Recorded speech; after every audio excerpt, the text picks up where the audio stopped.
Boa tarde a todas e todos. Também a todas e todos que estão nos nosso boa tarde. Então, vamos ter início a nossa atividade. O pessoal que está aí fora, quiser entrar, temos lugares disponíveis aqui no salão.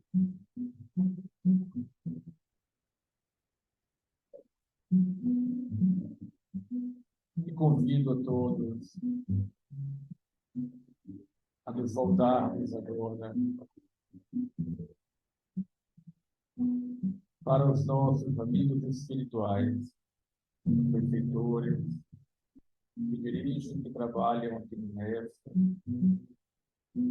os nossos espíritos protetores, nossos anjos guardiães, espíritos familiares, e juntos todos, num só pensamento, em um só sentimento, louvamos o nosso Mestre Maior, nosso Senhor Jesus Cristo de Deus, nosso governador planetário, aquele que nos tomou como Pai, que é o nosso Pai espiritual, nos tomou como filhos, ao qual rogamos neste momento as bênçãos para o nosso trabalho, para a nossa doutrinária,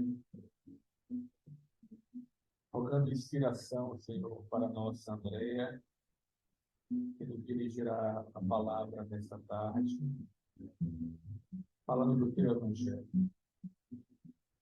E a todos nós outros, que sejamos inspirados na nossa capacidade de entendimento, de compreensão e de apreensão do conteúdo. Seja a tua paz, Senhor, permanente conosco, todo momento, em todos os lugares, mais e bem merecido. Assim seja.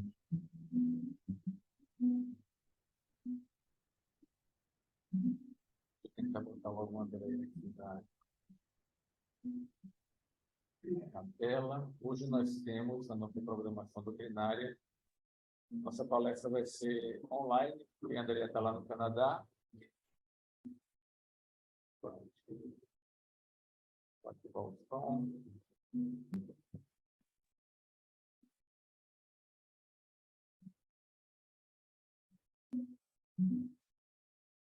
Iniciar vídeo.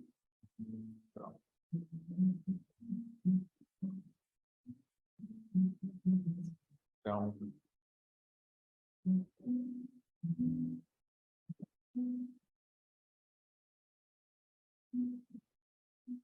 Então, o nosso tema de hoje é o Evangelho Q, fonte dos sinóticos? Uma pergunta, né? O Evangelho Q é a fonte dos evangelhos sinóticos? E André, então, vai dissertar sobre esse tema, baseado no livro Q, o Evangelho mais antigo, do autor Kloppenberg, John Kloppenberg. Deca, fale aí para ver se está escutando bem. Boa tarde, podem... Espera aí, que eu tenho que aumentar o volume só um minuto.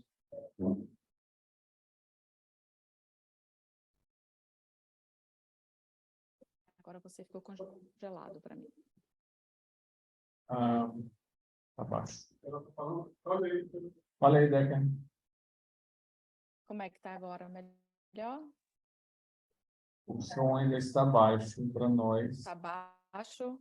Está melhor agora? Vou falar mais alto. Bem melhor, bem melhor. Melhor? Ok. E Bom? vocês podem me ver? Espera aí que agora eu vou tirar aqui, eu vou interromper o compartilhamento, que todos vão poder ver. Tá? Agora eu vou compartilhar a minha tela. Você tem que permitir para eu poder compartilhar.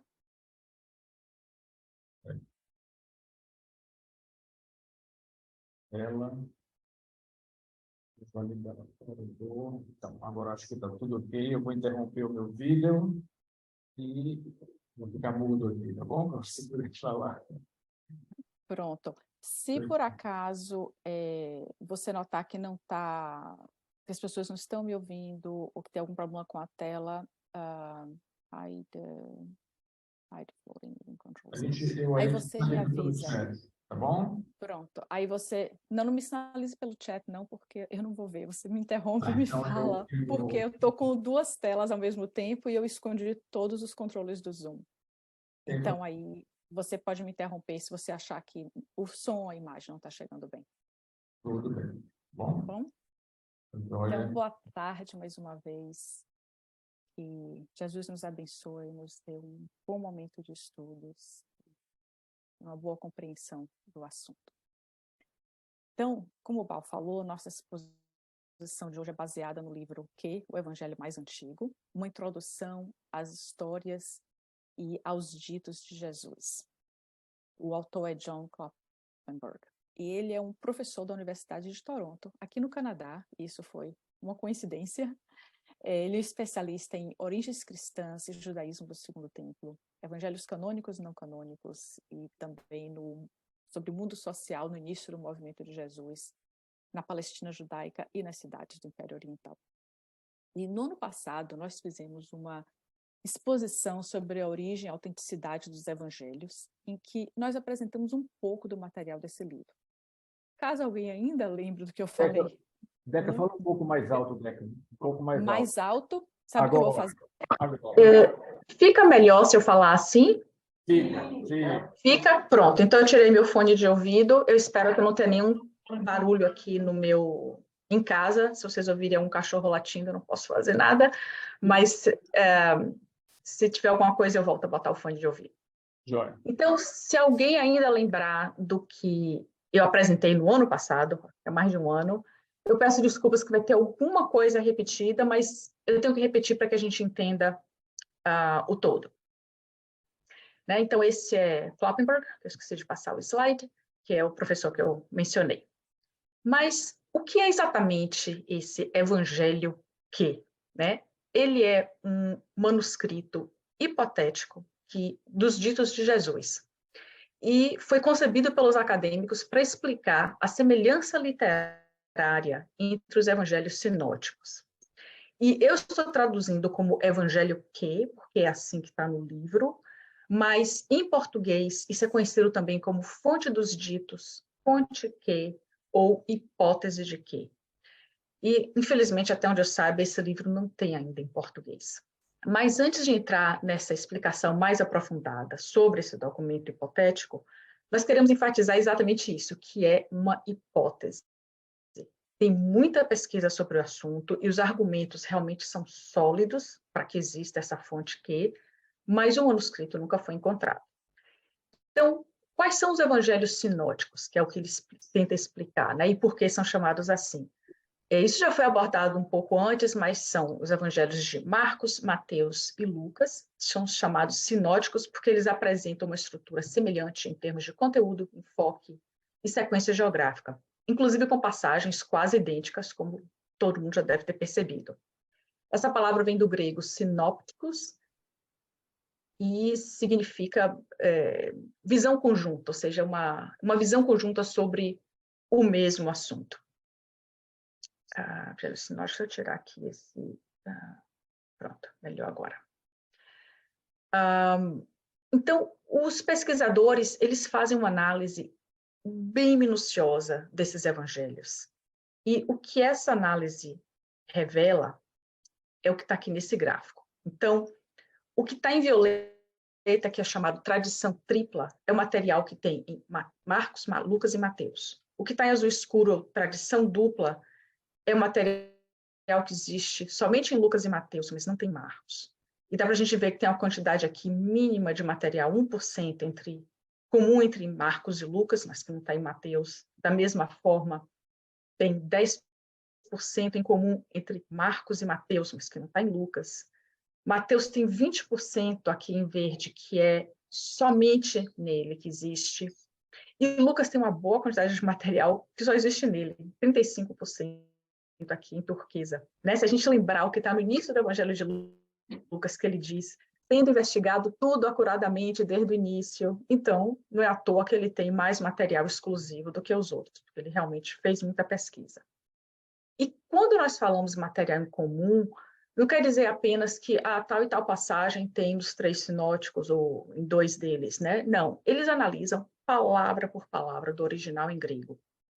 E esse estudo é importante na língua original porque, segundo Kloppenberg, as traduções bíblicas raramente se preocupam em verificar que uma frase ou uma palavra traduzida de uma forma em um evangelho vai ser traduzida da mesma forma no outro evangelho, caso esteja assim coincidindo nos originais. Consequentemente, as traduções frequentemente transmitem uma impressão enganosa de onde os evangelhos concordam na redação e onde eles discordam. E, claro que Kloppenberg estava se referindo ao inglês, mas isso pode ser extrapolado para qualquer outro idioma. Então, voltando aqui ao gráfico, nós podemos ver que existe muito material em comum e em muitas passagens a linguagem é praticamente igual entre eles. A única forma de explicar essa semelhança entre os textos é assumir que existe cópia, né? Mesmo com toda a pesquisa que existe sobre o assunto, ainda tem 2 coisas que eles não conseguem responder. Quem copiou de quem e em qual ordem?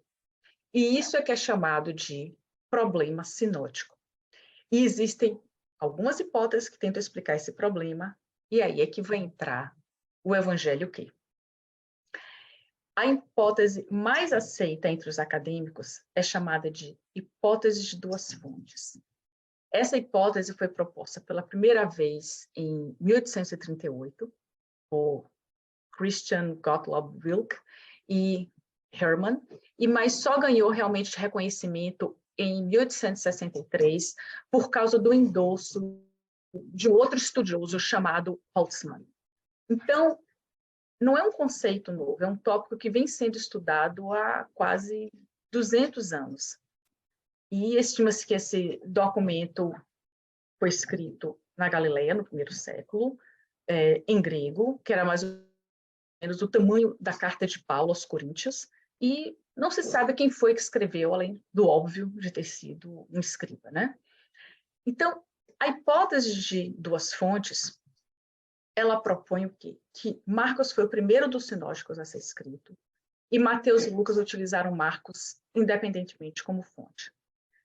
E Mateus e Lucas também utilizaram uma segunda fonte, daí que vem o nome da hipótese de 2 fontes, que é a fonte Q, o evangelho Q. Então, Q é uma abreviação da palavra Quelle, que em alemão significa fonte. Então, quando a gente diz fonte Q, a gente está dizendo fonte. Né? Mas o interessante é que, por muitos anos, a maioria dos estudiosos não se referia a Q como um evangelho, porque eles achavam que, para ser considerado um evangelho, o texto tinha que incluir o nascimento e a morte de Jesus.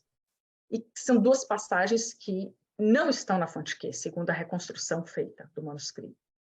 Além disso, Q é proposto como uma coletânea de ditos de Jesus, enquanto os evangelhos do Novo Testamento são textos narrativos. Só que essa noção mudou completamente com a descoberta do Nag Hammadi, que é aquela coleção de mais de 50 textos, foram descobertos no Egito em 1945, e por isso que o nome é Nag Hammadi, né, que ele foi perto da cidade de Nag Hammadi.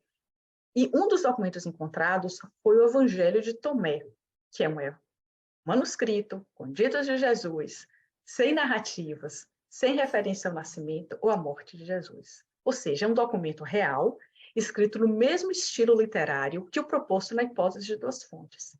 E aí isso deu um impulso enorme à pesquisa sobre a fonte Q, né? E, deixa eu mostrar aqui, tem uma foto aqui. Esse é o início do Evangelho, né? Muito obrigada, Marconi, pela cópia em português. Esse é o formato de um Evangelho de ditos. E o Evangelho de Tomé tem 114 ditos. Não existe narrativa como nos outros evangelhos. É só o que Jesus disse. Então, voltando para a hipótese, né? Marcos foi primeiro dos sinóticos, isso é o que propõe. Mateus e Lucas utilizaram 2 fontes, que foi Marcos e Mateus e Lucas trabalharam de forma independente, sem ter contato um com o outro. E também, independente dessa hipótese de duas fontes, a teoria que Marcos foi o primeiro evangelho a ser escrito já é aceita pela grande maioria dos estudiosos, independente deles concordarem ou não com essa hipótese. É o que é chamado de prioridade ou primazia de Marcos, ou até mesmo prioridade ou primazia marcana. E por que eles chegaram a essa conclusão? Por causa da qualidade do texto em grego de Marcos, né? Todos os evangelhos foram escritos em grego, as omissões que existem em Marcos, né? O que não tem nele, e a relação literária que existe entre os sinóticos na tradição tripla, né? Que é o que está nos 3. Então, o grego não era a língua materna de Marcos. E o texto dele, comparado com Mateus e Lucas, na verdade, é de uma qualidade gramatical inferior. Né? Nós não estamos falando da qualidade do conteúdo, né? É a gramática dele. Uma coisa que a gente pode notar, mesmo tendo já as diversas traduções até chegar no português, é que Marcos usa muito a conjunção aditiva e. Né? Aqui eu tenho um exemplo, por exemplo. E depois de 6 dias, Jesus tomou consigo a Pedro, Tiago e João e os leva sós, em particular, ao alto monte, e transfigurou-se diante deles, blá, blá, blá, e se tornou visível para eles Elias e Moisés, e estavam conversando com Jesus. Agora, vejam esse mesmo trecho em Lucas. E sucedeu que, cerca de 8 dias após essas palavras, tomando consigo a Pedro, João e Tiago, subiu ao monte para orar. Né? Eu não vou ler o texto todo, mas dá para ver a diferença. Isso é que se fala da qualidade do texto em grego de Mateus, que não é tão elegante, tão boa quanto em Lucas e em... Não, desculpa, eu falei errado. A qualidade do texto em Marcos não é tão boa quanto em Lucas e Mateus. Dá para notar a qualidade da diferença aqui.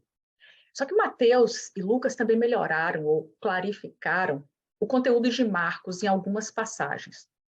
Né? Por exemplo, nessa daqui, em Marcos, capítulo 6, versículos 5 e 6. E não podia realizar ali nenhum prodígio, a não ser uns poucos enfermos que curou, impondo-lhes as mãos. Admirava-se por causa da falta de fé deles. Enquanto que Mateus diz, e não realizou ali muitos prodígios por causa da fé deles. Então, a escolha de palavras em Mateus evita a inferência de que Jesus era, de alguma forma, incapaz de realizar milagres. Porque em Mateus ele clarifica que foi a falta de fé que Jesus encontrou em Nazaré que o levou a não realizar muitos milagres. Então, esse é um dos motivos que eu gosto de ler esse tipo de material, porque a gente começa a ver detalhes que a gente, talvez, ou pelo menos eu, não tinha, né, pensado antes. E quanto às omissões, né, tem várias passagens, ou perícopes, né, que são como os estudiosos costumam chamar, que estão em Lucas e Mateus, mas não estão em Marcos, né, porque esse é o evangelho realmente mais curto.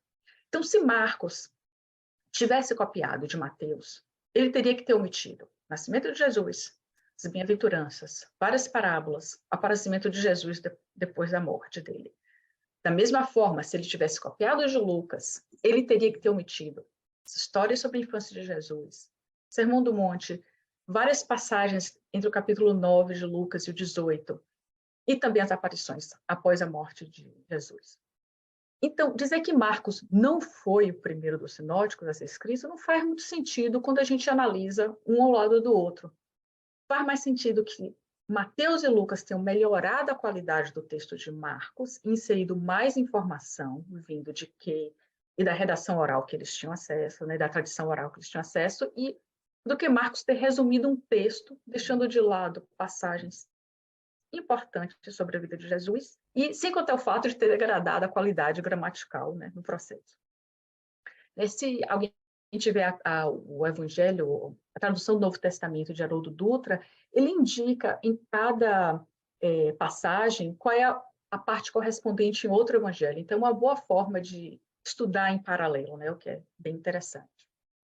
Então, passando para a relação literária na tradição tripla, né, o que está nos 3 sinóticos, os pesquisadores observaram o seguinte padrão, né, quanto ao vocabulário e quanto à sequência dos episódios relatados. E quando eu expliquei isso para Bal, ele não conseguiu entender tão bem. A princípio, acho que é porque ele estava com sono, mas na dúvida, eu usei canetas com ele e ele disse que isso ajudou muito. Então, esse é Mateus, que é o menorzinho dos dois. Aqui vai ser Lucas e Mateus. Desculpa, esse é Marcos, o menor, Lucas e Mateus. Então, o padrão que eles notaram é o seguinte: a passagem relatada às vezes em Mateus e Marcos de uma forma muito semelhante, e aí tem detalhes que são diferentes em Lucas. Ou a passagem pode estar muito semelhante entre Lucas e Marcos e vai estar um pouco diferente em Mateus. Mas o que a gente raramente vê é Mateus e Lucas concordando em relatar um episódio da mesma forma, com as mesmas palavras, e discordando de Marcos. Ou, que nunca acontece, Mateus e Lucas relatar numa sequência, concordar em relatar um episódio numa certa sequência e que vai discordar de Marcos. Então, por exemplo, um exemplo em relação ao vocabulário, né? Deixa eu voltar. Passando ao redor do mar da Galileia, viu 2 irmãos, Simão, chamado Pedro, e André, seu irmão, lançando a rede no mar, pois eram pescadores. Isso está em Marcos. Tudo que está aqui em negrito é o que está igual Marcos e Mateus.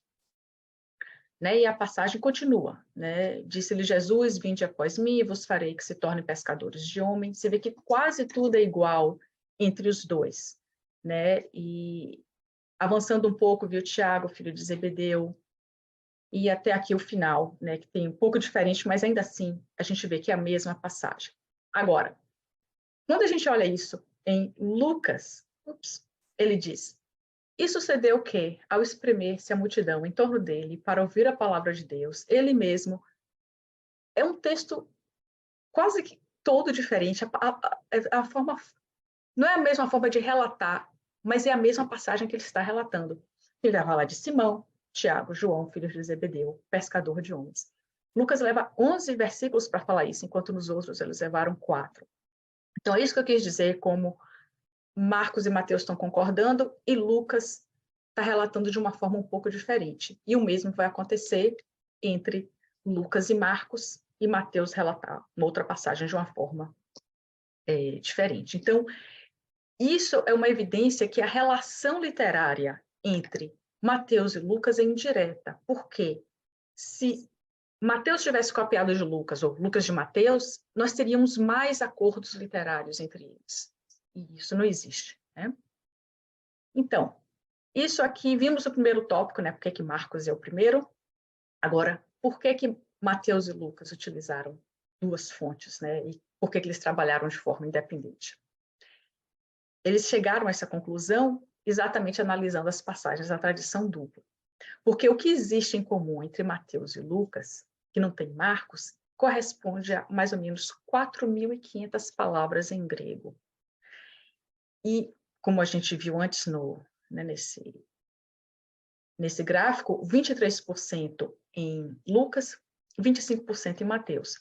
Algumas passagens que estão nessa tradição dupla, tem Sermão do Monte, parte que fala de amar vossos inimigos, parábola da ovelha perdida, festa do casamento, parábola dos talentos, a oração do Pai Nosso, aquela parte sobre os pássaros dos céus, lírios do campo, e tem outras passagens também. Esse material em comum também não é apenas usar o mesmo vocabulário. A comparação literária mostra que o acordo entre eles varia entre 96% a menos de 10%. Então, tem passagens que são quase idênticas. E, mesmo quando a linguagem não é idêntica entre eles, dá para ver que eles usaram uma fonte comum. Por exemplo, nessa parte daqui, não penseis que vim trazer paz sobre a terra, não vim trazer paz, mas espada, pois eu vim separar o homem do seu pai, a filha da sua mãe, a nora da sua sogra, os inimigos do homem serão os membros da sua casa. Isso em Mateus. Lucas vai relatar dessa forma. Supondes que vim para dar paz à terra? Não, eu vos digo, mas antes divisão. Pois a partir de agora estarão 5 divididos em uma casa, 3 contra 2, 2 contra 3, blá, blá, blá. Estão falando da mesma coisa, apesar do texto ser um pouco diferente. Né?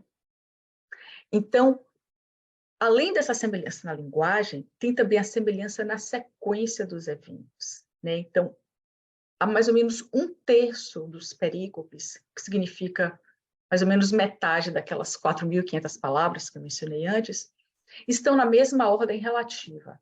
Quer dizer, se nós pegarmos Mateus e Lucas, alinhados lado a lado, apenas com o material da tradição dupla, né, só o que está entre eles, nós vamos ver que tudo está relatado na mesma ordem relativa. Então, esse slide não é muito bom, porque eu só tirei do livro, né? Por exemplo, 3:3 em Mateus é 3:3 em Lucas. E aí você vê que ele está numa ordem sequencial. Mesmo aqui, já no final, chegando, Mateus está no capítulo 11 e Lucas está no capítulo 7, mas ainda assim é a mesma sequência. Então, é isso que a gente quer dizer, que eles concordam na sequência relativa do que eles estão mostrando, né?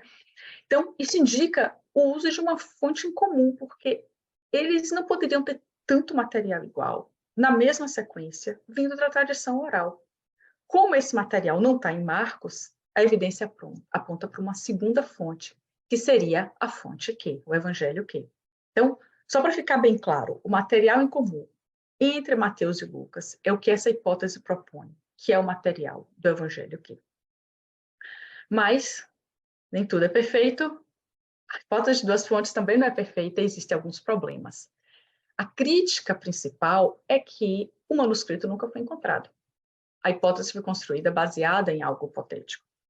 Mas os defensores da hipótese dizem que diversos documentos nunca foram encontrados daquela época, né? Pode ter desaparecido. Que pode ter desaparecido porque existiam comunidades que não tinham recursos para fazer cópias e distribuir para outras comunidades. Pode ter sido o que eles chamam de um acidente de geografia, né? O manuscrito não foi copiado no Egito e acabou desintegrando em uma das cidades que eram mais úmidas naquela área do Mediterrâneo.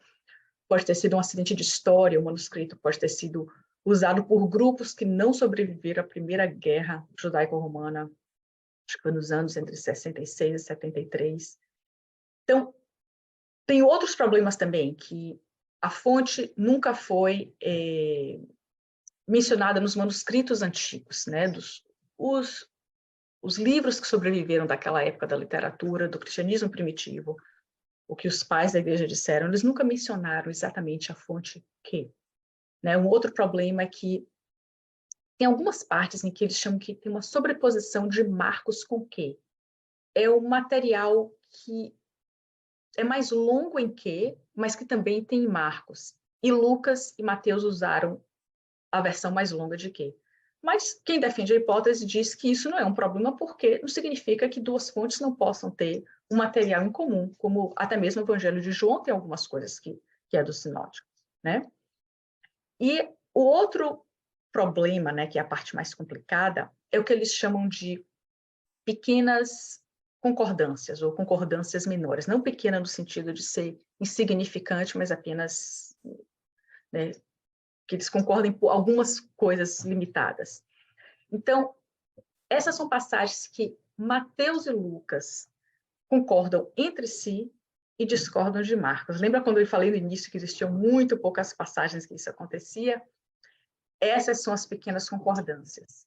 Então, isso seria um material da tradição tripla, que não tem nos três sinóticos, né? Quer dizer, que tem nos três sinóticos, mas não tem em Q.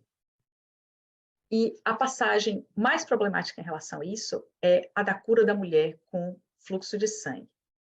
Porque repare como eu botei aqui, o que está em vermelho é que Mateus e Lucas concordam entre si. Então, eles usam o verbo aproximar-se.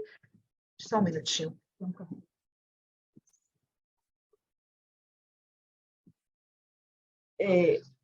Eles usaram o verbo aproximar-se, que em... Esses cachorros.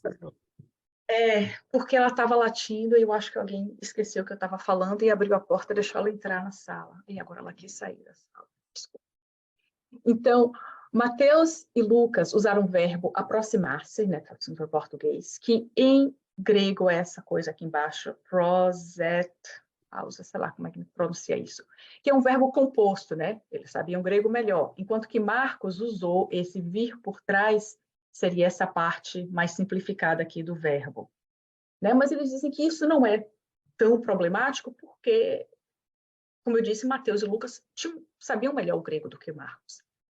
E aí a gente vê também que Mateus está concordando com Marcos, é a parte em azul.